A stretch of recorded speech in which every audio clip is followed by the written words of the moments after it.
Thanks, Prabhu. Thank you. So, I'm no pastor. We had Pastor Mandy and Pastor Michael and Pastor Freddie. You know how in schools these days, like when we grew up, we had one leader. And the leader would just have a stick and say, don't talk. And like when the teacher is away, the leader will take control. But in schools today, they're teaching in such a way that everyone is a leader. So in church, we will teach today, everyone is a pastor. How cool is that? Anyway, I think Michael did really well. Yeah, and Mandy. So did our teacher. Our teacher turned out to be a preacher. How cool was that? That's nice. I've got my brother and my colleague Suresh here.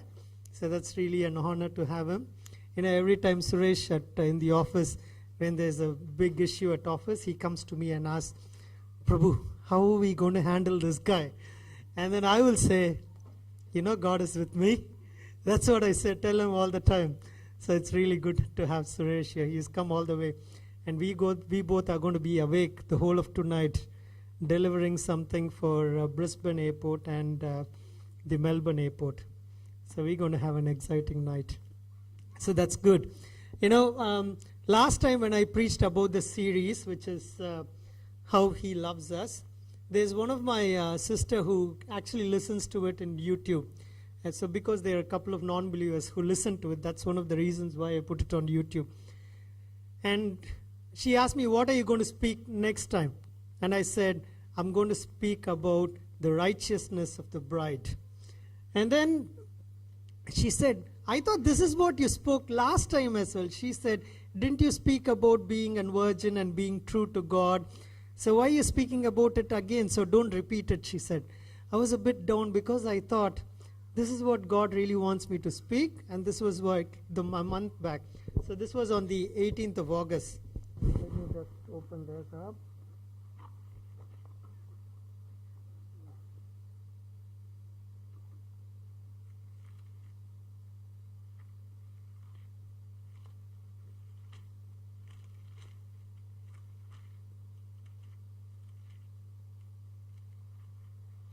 And on that particular day, after 2 hours, I read my Bible for my daily devotion. And my Bible said, if a point is worth repeating, it's worth repeating 4 times, it said. So I knew, because I have a certain insight there before every day's column, it said it's worth repeating 4 times. So you're going to hear the message 4 times now.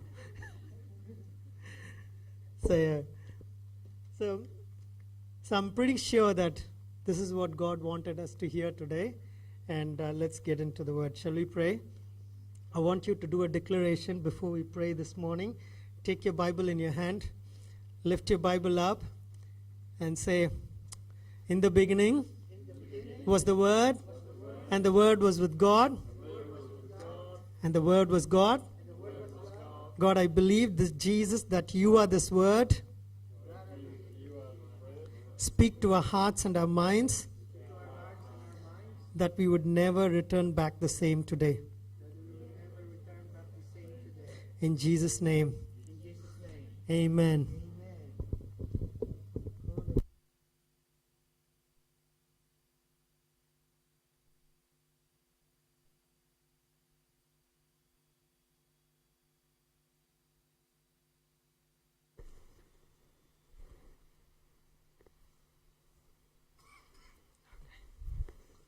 Am I on? Yeah.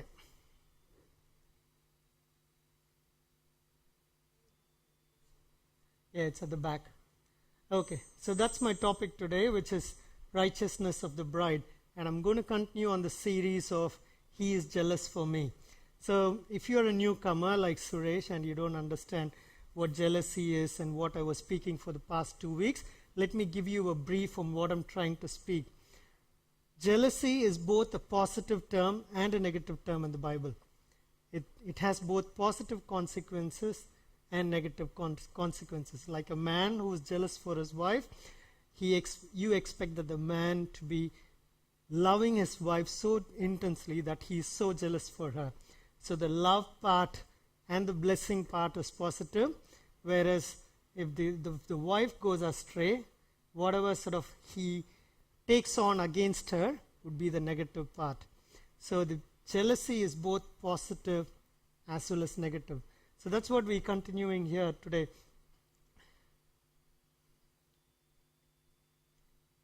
So this is the basic principle that I want to drive in today.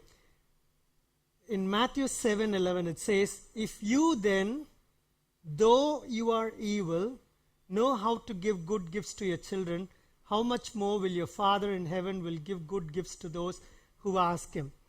You know, I'm not sure if you've heard of this preacher called Ravi Zacharias. How many of you have heard about Ravi Zacharias?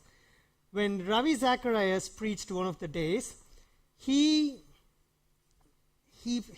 spoke to a university. And in this university, he said, we are created evil. And then at the end of his message, our hearts are made out of evil, is what he said. And then when he finished the message, one of the ladies, he usually has a question and answer session. So one of the ladies stood up and she said, I got offended by the fact that you termed our hearts to be made out of evil. And he said that I couldn't really answer her because she is offended. In this particular passage, wherein Jesus says, if you then, though you are evil, that's what it says. Jesus didn't say this specifically to the Pharisees and the Sadducees. He said this generally about the mankind. It talks about fathers. It just talks about fathers who are able to give good gifts to their children. So it generally talks about every single father. It generally applies to mankind, that our hearts are made out of evil. You know, at some point in time or the other, when we stay quietly, we hold a grudge against someone, we are angry with someone, we want to take revenge on someone, something really offends us. You know, not everyone is perfect. And that's exactly what God calls us as being made out of evil. Psalm 51. Surely I was sinful at birth. So, and that's the root of being evil. Perfect, Pastor. That's really good. So, we are not born holy, we are born sinful. You know, like the other day, just a couple of days back, Gabby, what she usually does is, she'll sleep in my mother's bedroom, but in the morning she'll keep running, and then she'll come and sleep in our bed at around like 6ish, 7ish. Sometimes, if she wants to wake us up, she will feel free to wake us at 3 a.m. in the morning. So the other day, she came running at 5 a.m. in the morning. And then I asked her, did you inform your grandma that you've come? And she said yes. But then after 15 minutes, my mom came running and she knocked the door and she said, is Gabby there? Because she couldn't find Gabby in the bed. So my mom was surprised, where's Gabby? And I said, she has come here. Then Gabby, who was started sleeping by then, I asked Gabby, why didn't you tell grandma? She said, sorry, I made a mistake. But when I asked her first, did you tell grandma? She said yes. Now, who teaches kids to say alive? Come on, Gabby is a great girl. She's got one of the best mannerisms. And at preschool, they say, we love this kid. We'll miss this kid when she goes because she's got the best mannerisms. And one of the nicest girls, she says. For such a nice girl, who teaches her to say alive? It just comes automatic. You know, no one here has not sinned. Everyone has sinned. So this is the basic principle of this whole message today. The basic principle is you and I are evil. We are made out of evil. The thing is, when Christians become Christians, when they become born again, they start thinking that, well, I've been touched by God now, and a sense of respectability comes over them, and they think, well, I'm more holy than you, sort of thing. You are still evil. I am still evil. Even though God has touched us, in our own DNA, we are made evil. You get that? That's the most important. The second basic principle that I want to drive into our hearts this morning is about the Garden of Eden. You know, what happened in the Garden of Eden? To me, there were two trees. Was there two trees or one tree? Two trees. One was the tree about the good and evil, the knowledge of good and evil. The other tree was the tree of life. So there were two trees. And there were certain commandments from the Creator to the creation. Who was the Creator? God was the Creator.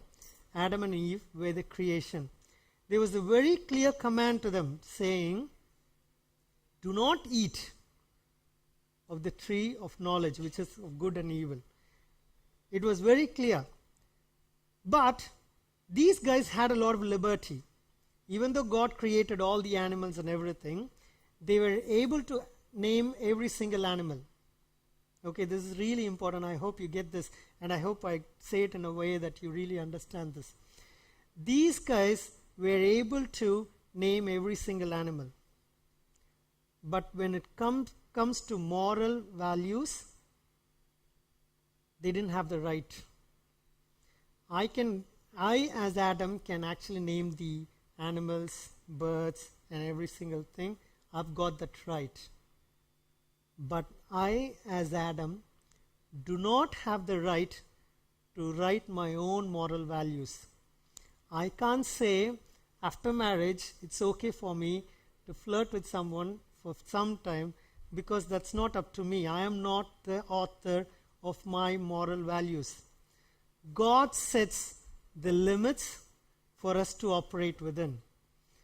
God says what is righteousness, and God says what is right and what is wrong. We got to be really clear at that. When it comes to righteousness, the author is God and not us. Because many times what happens is, the way man interprets righteousness is very different from each one else. And it happens with Christians too. Christians sometimes think that, well, it's okay for me not to do, I'm a person who wouldn't commit any adultery, but it's okay for me, it's safe for me to look it into the computer. Well, that's not how God sees that. Your moral values or the moral attitudes is not determined by what you think it is determined by God. So these are the two basic principles that we got to know this morning. One is we are made out of evil. Second is the moral values or the righteousness parameters come from God. Secondly, let's talk about how God jealous is. I love this. I love this whenever I read through something where in the Bible there is fire that comes down from heaven and it just consumes everything. Elijah, where he stood up against 440 prophets who were not prophets at all, who were like idol worshippers. He stood against 450 prophets, and he prayed Baal. Yeah, so they were prophets of Baal, and he prayed and he said, let's cut the bulls, you do all the dancing, cut yourself, do whatever you can. And he just sat down and watched them. And after some time, he just went and prayed. And before he prayed, even poured some more water. So there was water was drenched all around. But fire came down from heaven, and it actually licked even the water, and it also ate all the sacrifices that was there. I love it every time I see that. Even like in case of David, when he actually offers the sacrifice at Onan's place in Mount Moriah, that's where the actual temple is going to be built. That's also when the fire came down. Let's look at these two instances. I just want to focus on the temple today. Okay, so the first temple that I want to focus on is a mobile temple, the tabernacle at Shiloh. The first temple that was brought by under the guidance of Moses, which they built under the specifications that God gave, that temple is not a static one. It moved as people moved. When all the people came out of Egypt and all the people were in the wilderness in the desert, they had to move from one place to another. So every time they moved from one place to another, they actually carried the temple with them. And whenever they stayed, they pitched the temple there. So that's the temple that we are talking about today. So in Exodus 40, 33, 34, it says, Then Moses set up the courtyard around the tabernacle and altar and put up the curtain at the entrance of the courtyard. And so Moses finished the work. And then it talks about the glory of God. It says, Then the cloud covered the tent of meeting, and the glory of the Lord filled the tabernacle. So we're talking about, how jealous God is for his temple. The first ever temple. God was so jealous about it that an actual cloud came and covered the temple. Can you imagine, like, if the whole cloud comes and covers this place, what a big news it would become in Sydney? All the news helicopters would be around here, and we all would be part of the celebrities as well. That would look cool. It really happened. And the cloud moved during the daytime with them so that it protected them from the sun in desert. And at the night time, they had a pillar of fire over them. But the actual cloud came down as soon as they finished the work of the temple. So that's the mobile temple. The second temple that I want to speak about is the permanent temple. You know how King David wanted to build a temple, but then God told him, you have too much blood in your hands. You're not the one who would build it. It's your son Solomon who would build it, and I want him to build it. And so Solomon takes nearly 7 years to build this magnificent temple. And then he dedicates this temple and he prays. See what happens as soon as he finished praying. When Solomon finished praying, fire came down from heaven and consumed the burnt offering and the sacrifices, and the glory of the Lord filled the temple. The priest could not enter the temple of the Lord because the glory of the Lord filled it. That's really cool, because two things happens here. One is, first thing is, fire comes down from heaven and it takes up all the sacrifice. It consumes all the sacrifice. And with Solomon, he's big with everything. Everything that he does is huge. Like when we got married, before I got married, I used to tell my mom, I don't want more people in my marriage. I only want just 7 or 10 people in my marriage. Just the best of friends and the best of relatives. That's all I wanted, I said.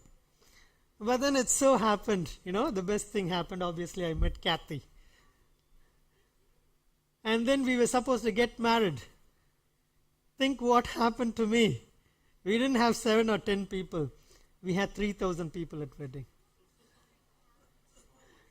It was a really small wedding. It turned out to be so small. Like, they had a big arch. It wasn't big enough anyway, but it was big arch in the front of in the road that we entered in, an arch. And then I don't know, like, even as you go into the road, they had lights all over the road, all across the road.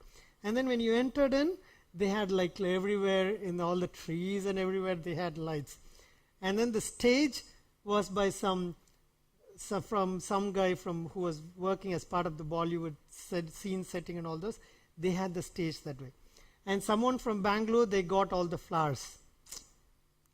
It turned out to be mammoth, you know what I mean? That's not my style, but that's Kathy's dad's style, because he makes things really big. So it's it was completely different than what I ever envisaged. It was totally different. That is Solomon's style. Because initially, if you see, they will say he offered 1,000 sheep and cattle and all this. But later on, if you read about Solomon, they will start saying he started offering countless sheep and cattle, because they can't even count it anymore. It's so big. But there is fire from heaven that came and consumed the sacrifices. So you don't know whether it consumed 1 bull or 1,000 bulls and, rams or whatever. But it did. So it didn't stop at that. Secondly, it went forward. It said, the priest could not enter the temple of the God because the glory of the Lord filled it. Same as the previous time, wherein Moses could not enter the tent of the meeting because the cloud had settled on it. The glory is so huge there that people can't even enter into it. It was that huge. We are talking about a real God whose presence is real. We're talking about God's presence. When God's presence is there, even Moses can't enter it. Even the priest couldn't enter it. So we're talking about something tangible. But this is what you and I need to really understand. What I'm trying to drive here is God is jealous about his temple. You know, God is really jealous about his temple. Like in some cultures, like India and some places, if you shake hand or hold someone's wife, they'll get really offended. So especially when Pastor Linton hugs my mother-in-law, he's so scared of my father-in-law, he will take the permission first. You know, with my mom, he will just come and hug and he'll say, "Hi, Prema." But when he does that to my mother-in-law, he'll say, "Thangam, is it okay if I give a hug to your wife?" He'll say, you know what I mean? Because in some cultures, it's so sacred. A man and a wife is really sacred. You can't touch another man's wife. It is really sacred.